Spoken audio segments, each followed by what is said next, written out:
Hello guys, welcome back in mathematics classes of ASC.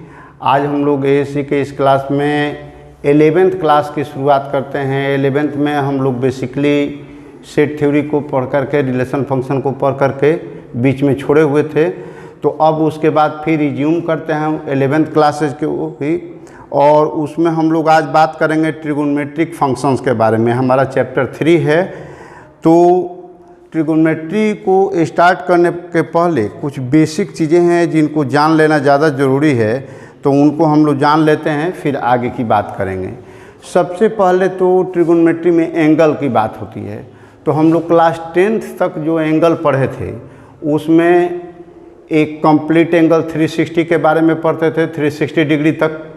उसके आगे angle की हम बात नहीं सोचते थे, क्योंकि हम देखते थे कि किसी भी प्लेन में एक बार राउंड ले लेते हैं तो कंप्लीट एंगल हमारा 360 डिग्री का बन जाता है। तो उससे ज़्यादा एंगल कहाँ बनेगा जब प्लेन में कोई जगह ही नहीं है। तो लेकिन इस चैप्टर में और 11th क्लास से हम लोग पढ़ेंगे कि एंगल हमारा कितना भी डिग्री का हो सकता है, और उसके कुछ खास टर्म हैं उनको भी देखेंगे। एंगल में एक डिग्री मेजरमेंट तो हम लोग जानते हैं, लेकिन वो ऐसा यूनिट नहीं होता है। स्टैंडर्ड मैथमेटिक्स में डिग्री यूज कम किया जाता है, उसके जगह पर एंगल का मेजरमेंट रेडियन में किया जाता है, क्योंकि ऐसा यूनिट के रूप में एंगल को रेडियन माना गया है। तो इस कंडीशन में हम लोग सबसे पहले जब एंगल की बात करते हैं तो एंगल में आप जानते हैं कि एक हॉरिजॉन्टल एक्स एक्सिस के अलोंग जनरली लाइन हम लोग लेते हैं, रे लेते हैं, और उस रे को हम लोग बोलते हैं ये इनिशियल लाइन। एंगल कोई बनना शुरू होता है तो एंगल का, जैसे मान लीजिए कि ओ ए है, एक इनिशियल लाइन है, चाहे इनिशियल रे बोलिए आप। इसको जब रोटेट करते हैं, दूसरा एक लाइन है ओ बी, तो ओ बी रे को आप रोटेट कराते हैं, तो रोटेशन के लिए हमारे पास एंटी क्लॉकवाइज डायरेक्शन भी है और क्लॉकवाइज डायरेक्शन भी है। तो अगर हम लोग एंगल बनाने के लिए जो सेकंड लाइन है इसको टर्मिनल लाइन बोलते हैं, तो टर्मिनल लाइन को अगर हम लोग, या टर्मिनल रे को अगर हम लोग एंटी क्लॉकवाइज डायरेक्शन में रोटेट कराते हैं, तो उससे जो एंगल बनेगा उसको हम लोग बोलेंगे पॉजिटिव एंगल, और जो क्लॉकवाइज डायरेक्शन में रोटेट कराने से बनेगा उसको निगेटिव एंगल बोलेंगे। तो अब यहाँ पर देख रहे हैं कि एंगल के पॉजिटिव का और निगेटिव होने का भी, दोनों का कॉन्सेप्ट मिलता है। तो हमेशा बस इतना याद रखना है कि आपको जब एंटी क्लॉकवाइज में घूम रहे हैं तो उसमें पॉजिटिव एंगल बनेगा, जब क्लॉकवाइज में घूम रहे हैं तो निगेटिव एंगल बनेगा। अब इसके बाद हम लोग देखते हैं कि ये जो एंगल हैं इसको रेडियन में कैसे बदला जाए, एक रेडियन किसके बराबर हो। तो जनरली ऐसा देखा जाता है कि ये अगर हम लोग एक सर्कल बना देते हैं और ये उसका ओ सेंटर है, तो ओ ए जो एक रेडियस है ये आर है। अब इतना ही लेंथ ऑफ आर्क लेकर के, ये भी आर हो गया, ये बी हो गया, और यहाँ से यहाँ तक का अगर लेंथ आपका आर हो, तो यहाँ जो एंगल बना थीटा वह 1 रेडियन के बराबर होगा, 1 रेडियन, और इसको 1 सी भी लिखते हैं, रेडियन का सिंबल सी देते हैं। लेकिन यहाँ पर एक ये भी बात ध्यान में रखना है कि जनरली बहुत सारे स्टूडेंट्स या बहुत सारे लोग इसको नहीं क्लियर कर पाते हैं और वहाँ पर ये गलती करते हैं कि जैसे मान लीजिए कि हमको कहीं एंगल लिखना है 30 डिग्री, तो 30 डिग्री एंगल लिखना है तो 30 डिग्री लिखेंगे तब इसका मतलब हुआ 30 डिग्री। अगर हम केवल 30 लिख दिए तो इसका मतलब हो गया 30 रेडियन। तो एंगल बहुत ज़्यादा हो जाता है, लगभग 57 से भी कुछ ज़्यादा ही होता है। 51 रेडियन का वैल्यू 57 डिग्री से भी कुछ ज़्यादा लिया जाता है, तो आपका एंगल बढ़ जाता है। तो आप एक छोटे से मिस्टेक कर रहे हैं कि डिग्री नोटेशन नहीं दे रहे हैं, तो इसके कारण आपका ये एंगल रेडियन में पढ़ा जाएगा, आपका वो डिग्री में नहीं पढ़ा जाएगा। तो ये हमेशा क्लियर करना है कि डिग्री लिखना हो तो डिग्री लिखिए, नहीं लिखना है रेडियन लिखना है तो सी लिखिए, चाहे रेडियन लिखिए, नहीं लिखिएगा तो इसका मतलब कि रेडियन अंडरस्टूड है। और इसमें ये एक रेडियन एंगल कितने को डिफाइन किया गया है, उसको R1 एंगल भी बोलते हैं। तो इसको कितने से डिफाइन किया गया है, तो जितना रेडियस है उतना ही अगर लेंथ ऑफ आर्क लिया जाए तो उस कंडीशन में जो एंगल बनेगा वो हमारा 1 रेडियन के बराबर होगा। और ये 1 रेडियन हमेशा कांस्टेंट रहता है, क्योंकि जैसे जैसे एल बढ़ाएंगे आर भी आपका बढ़ेगा। जब रेडियस बढ़ाएंगे, बड़ा सर्कल लीजिए, छोटा सर्कल लीजिए, हर कंडीशन में उसी हिसाब से बढ़ेगा, तो एंगल का वैल्यू नहीं चेंज करता है। और इसमें एक और बात है कि रेडियन में जो हम मेजर करते हैं तो थीटा का वैल्यू, थीटा मीन्स एंगल, तो ये L/R के बराबर होता है। L मीन्स ये लेंथ ऑफ आर्क, तो लेंथ ऑफ आर्क आप चाहे जितना लें उसको R से डिवाइड करेंगे तो इस तरीके से हमारा ये जो एंगल आएगा ये थीटा में आएगा, ये इन रेडियन होता है, रेडियन। ठीक है। अब है कि हम लोग रेडियन में और डिग्री में कुछ रिलेशन बनाए, चूँकि हम लोग एंगल ज़्यादातर पढ़े हुए हैं डिग्री में, तो बार बार हमको डिग्री को कन्वर्ट करना पड़ता है रेडियन में, कभी कभी रेडियन को भी कन्वर्ट करना पड़ता है डिग्री में। तो उसके लिए हम लोग कौन सा फॉर्मूला अपनाएंगे, तो देखिए जब थीटा इक्वल्स टू L/R है, तो अगर हम पूरा लेते हैं, यहाँ हम लिख लेते हैं कि relation between degree and radian, radians. तो यहाँ पर देखिए पूरा एक कंप्लीट एंगल बनता है तो आपका होता है 360 डिग्री। तो इन डिग्री मेजरमेंट, तो डिग्री मेजरमेंट में 1 कंप्लीट एंगल बराबर 360 डिग्री। और अगर रेडियन मेजरमेंट की बात करें तो रेडियन मेजरमेंट में पूरा सरकमफ्रेंस होता है 2πr, 2πr, और नीचे में r है तो r कैंसिल हो जाएगा, तो 2π रेडियन आया, रेडियंस। तो इसका मतलब क्या हुआ कि in radians, radians 1 complete angle बराबर हो जाएगा 2π रेडियंस। कैसे हुआ, यहाँ पर देख सकते हैं आप कि पूरे एक कंप्लीट एंगल के लिए L का वैल्यू 2πr के बराबर होगा, R से डिवाइड करेंगे, R कट जाएगा तो 2π रेडियन हुआ। तो इसका मतलब क्या हुआ कि 360 डिग्री इक्वल्स टू 2π रेडियंस। तो implies 1 degree equals to 2π/360 radians, cut गया तो ये हो गया हमारा 1π/180 रेडियन। उसी तरीके से हम लोग लिख सकते हैं कि 2π इक्वल्स टू 360 डिग्री, तो इम्प्लाइज 1π इक्वल्स टू 180, ये 1 रेडियन ही लिखे 3c, तो 1 रेडियन इक्वल्स टू हो गया 360/2π डिग्री। तो ये कट जाएगा तो ये हो जाएगा हमारा 180, यानी 180/π डिग्री, इतना डिग्री हुआ।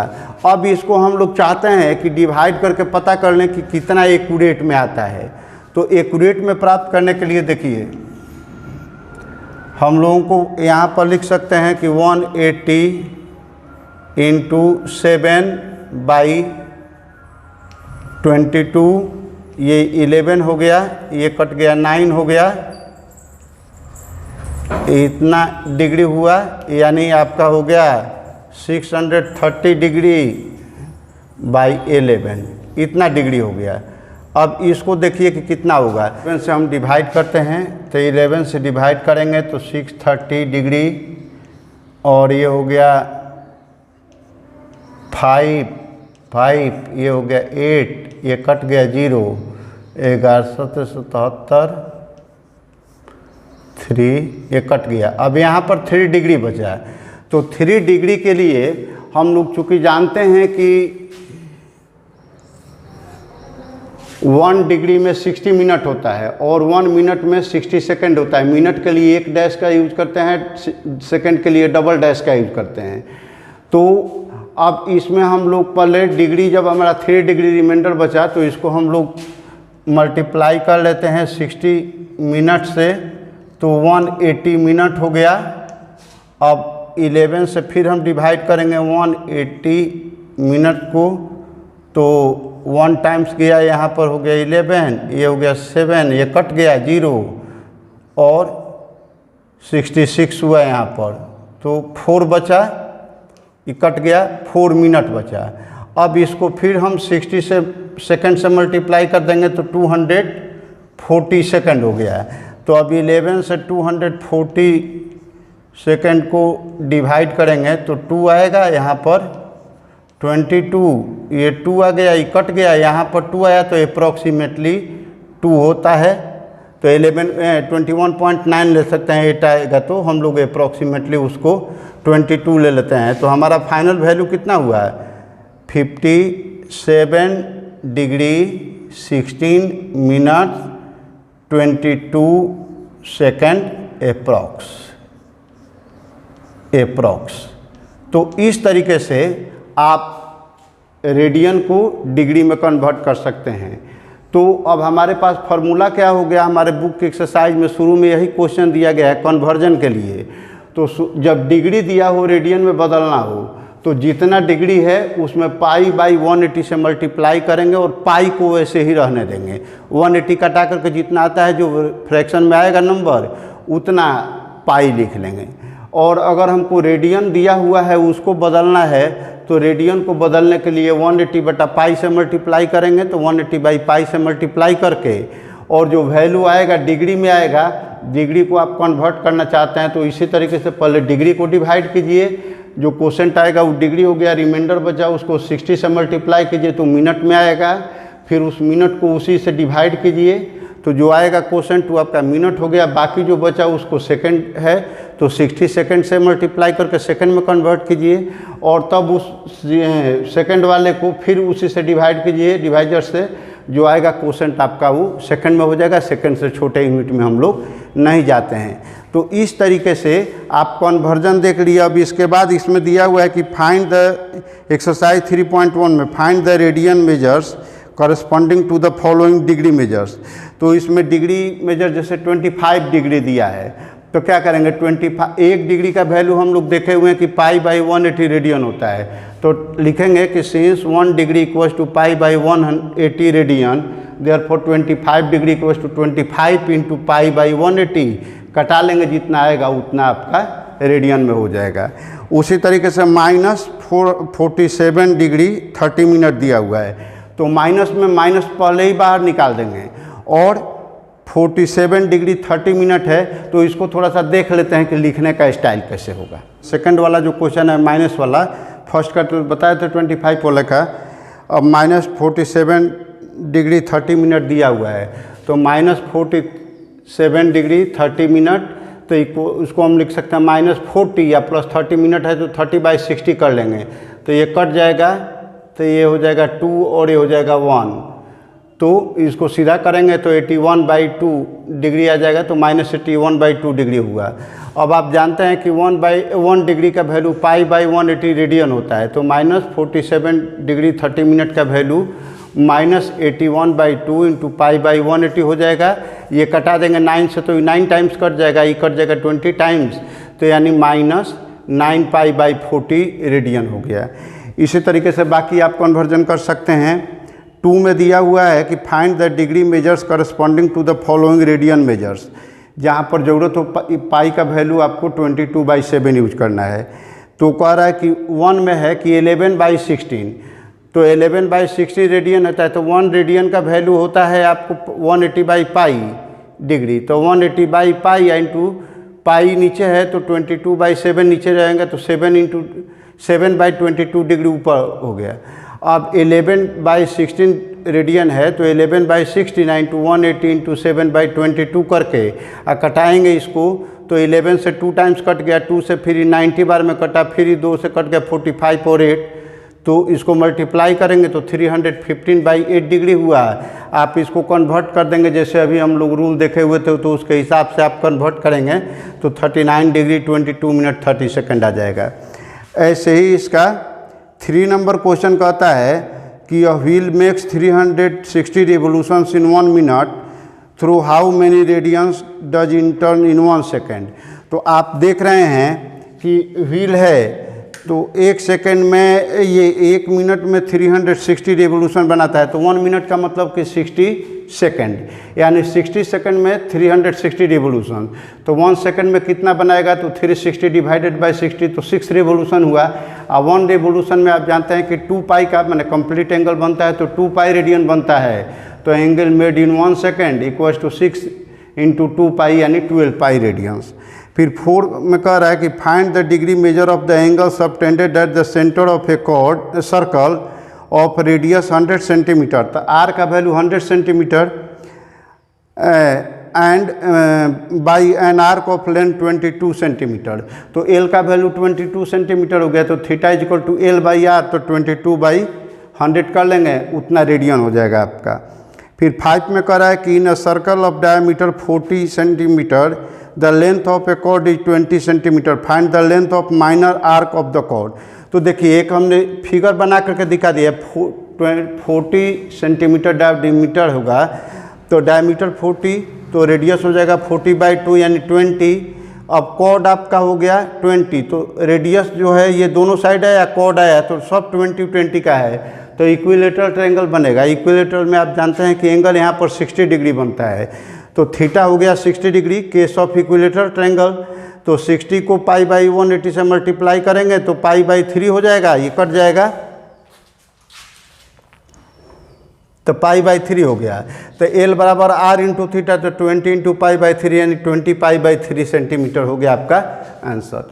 इसी तरीके से 6 नंबर क्वेश्चन में दिया हुआ है कि if in 2 circles arc of the same length, यानी L1 और L2 बराबर दिया गया है और एंगल दिया गया है एक जगह 60 और एक जगह 75, तो उनका रेडियस का रेशियो निकालना है। तो theta is equal to L/R होता है, तो R का वैल्यू L/थीटा हो जाएगा। थीटा 1 दिया है 60 डिग्री, तो π/3 हो गया, π/180 से मल्टीप्लाई करना है। थीटा 2 = 75 डिग्री, तो 75 × π/180 करके कटाएंगे तो 5π/12 हो जाएगा। और L1 L2 बराबर दिया गया है तो इसको हमने L मान लिया, तो R1 = क्या हो गया L/π/3 यानी 3L/π, और R2 का हो गया L/5π/12 यानी 12L/5π। तो R1/R2 जब रेशियो निकालना है तो वैल्यू रखेंगे 3L/π और यहाँ 12L/5π, तो 3L/π या इंटू 5π/12L। तो देखिए L से L कट जाएगा, इसके बाद 3 से ही कट गया 4 टाइम्स, यहाँ 1 हुआ, ये पाई से पाई कट गया तो क्या बचा 5/4 यानी 5:4 आपका रेशियो हो गया। अब इसके बाद इसके और भी हैं, जैसे 7 नंबर क्वेश्चन है कि find the angle in radian through which the pendulum swings its length 75 centimetre and the tip describe the arc of length. तो टिप जो बनाएगा वो लेंथ ऑफ आर्क हो गया, और यहाँ पर जो नीडल का उसका जो या पेंडुलम का जो लेंथ है वो आर के बराबर हो गया, तो आर हो गया आपका 75 सेंटीमीटर हर क्वेश्चन के लिए। और एल का वैल्यू एक जगह 10 दिया हुआ है, एक जगह 15 दिया है, एक जगह 21 दिया है, तो थीटा इक्वल टू L/R पर आप निकाल लेंगे आराम से। इसके बाद आगे के कन्वर्जन को पढ़ने के बाद हम लोग कुछ ट्रिगोनोमेट्रिक फंक्शन की बात करेंगे, तो उसमें ज़्यादा डिटेल्स हम लोग आगे कुछ 10th के जो फार्मूलाज हैं उनको तो आप माइंड में रखेंगे, जैसे sin² theta plus cos² theta equals to 1, ये sec² theta minus tan² theta equals to 1, फिर cosec² theta minus cot² theta equals to 1, sine और इंटू cosec इक्वल टू 1 होता है, cos into sec equals to 1 होता है, tan into cot 1 होता है। तो और साइन cos tan को आप P/H B/H और P/B तो आप जानते ही हैं, तो उसको याद रखेंगे। एक इसमें और याद रखेंगे कि हम लोगों को निगेटिव एंगल का भी निकालना होगा साइन, तो उसके लिए टेबल आपके बुक में दिया हुआ है, तो तो टेबल याद करने की कोई ज़रूरत नहीं है, आप उसको बहुत सिंपल से याद कर सकते हैं। यहाँ हमने फार्मूला लिख दिया है कि देखिए, याद रखिएगा कि जब माइनस एंगल दिया हो तो कॉस और उसका रेसिप्रोकल यानी सेक, तो कॉस और सेक जब निगेटिव एंगल का हो तो पॉजिटिव वैल्यू देते हैं, यानी cos minus theta equals to cos theta और sec minus theta equals to sec theta. अब बाकी सब में माइनस शुरू में लगा देना, जैसे sine minus theta equals to minus sine theta, cot minus x चाहे sine minus x equals to minus sine x, cot minus x equals to minus cot x. आपको थीटा अल्फा बीटा एक्स जो भी लिखना है लिखिए। फिर tan minus x equals to minus tan x, cosec minus x equals to minus cosec x. तो इस तरीके से कर सकते हैं। आपको रिमेंबर कराने के लिए हम लोग वैल्यू चार्ट यहाँ पर 0 से 90 डिग्री तक का दिया हुआ है। अंतर यही है कि वहाँ पर आप 10th में यूज किए हुए थे डिग्री, अब यहाँ पर दिमाग में बैठा लीजिए कि 30 डिग्री को π/6 बोलेंगे, 45 डिग्री को π/4 बोलेंगे, 60 डिग्री को π/3 बोलेंगे, 90 को π/2 बोलेंगे, 180 का भी ज़रूरत पड़ेगा पाई, 270 का बोलेंगे 3π/2 और 360 डिग्री को बोलेंगे 2π।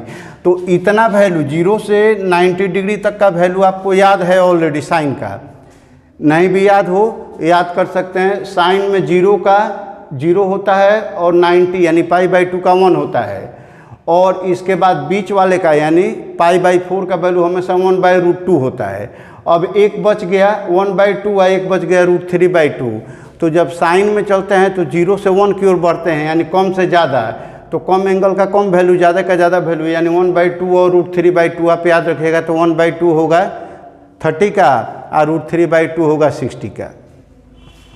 सेम साइन वाला वैल्यू उलट जाता है, तो कॉस 0 में 1 होता है, 90 में 90 में आपका 0 हो जाता है, और ये 1/2 है तो इसके जगह √3/2 हो जाएगा, और जहाँ √3/2 है वहाँ 1/2 हो जाएगा। साइन कॉस में उलट जाता है।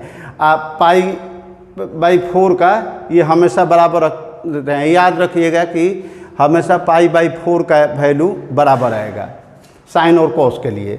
इसके बाद tan है तो साइन में कॉस से डिवाइड करते हैं, 0 को 1 से डिवाइड करेंगे ये आएगा, इसको डिवाइड करेंगे तो 1/√3 होता है 30 डिग्री है π/6 का, इसको डिवाइड करेंगे तो 1 आएगा, इसको डिवाइड करेंगे 2 कट जाएगा तो √3 आ जाएगा, यहाँ पर नॉट डिफाइंड आ जाता है।